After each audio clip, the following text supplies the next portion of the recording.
ሰው የለኝም በምድር ላይ አንቺ ነሽ ሕይወቴ ምን ፈገግ አትልም እንዴ? ምን ለወጠሽ ፍቅሬ ሆይ ንገሪኝ በሞቴ። መኮሳተር ቼክ አላረጋትም ራሱ። እሺ አቤት ረሳኸኝ እንዴ? አለው እኮ አውቃለሁ። ዛሬ ቀጠሮ ነበረን አይደል? ሰረዝኩታ። ለምን? ጊዜ የለኝም። ለኔ የሚሆን ጊዜ ነው የሌለ? ሂጂ ተይኝ እስክልሽ ለምን ትጠብቂያለሽ? አፌ ባይነግርሽም እኮ ተግባር ያሳያል አይደል? እና ልሂድ? አዎ እሱ አይገባትም። እኔ እናንተ እንሂድ።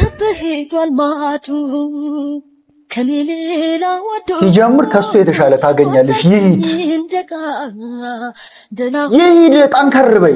ሲጀምር እኛ ምን እንደምንሳሳት ታውቃለህ? ግን ሰዎች ሁል ጊዜ ሂድ ብለው እስኪነግሩን ከአፋቸው እስኪወጣ ምን ጠብቀው ነገር አለ ሁላችንም ጋር ያለ በጣም ስህተት የሆነ ነገር ነው። ሰዎች አንዳንድ ጊዜ በአፋቸው እንደዚህ የጥፋተኝነት ስሜት ስለሚሰማቸው ብቻ አንተን ሂድ ብለው በአፋቸው መናገር አይፈልጉም፣ ግን ተግባራቸው ሁሉንም ነገር ያሳያል። ስለዚህ ለሌላ ጊዜ አብራችሁት የሆናችሁ ሰው በተግባሩ እናንተን እንደማይፈልግ ካሳያችሁ ከአፉ እስኪወጣ ድረስ አትጠብቁ። መንገዳችሁን ከሚወዳችሁ ጋር ብቻ መቀየስ ነው ያራዳ ልጅ። ተግባባን?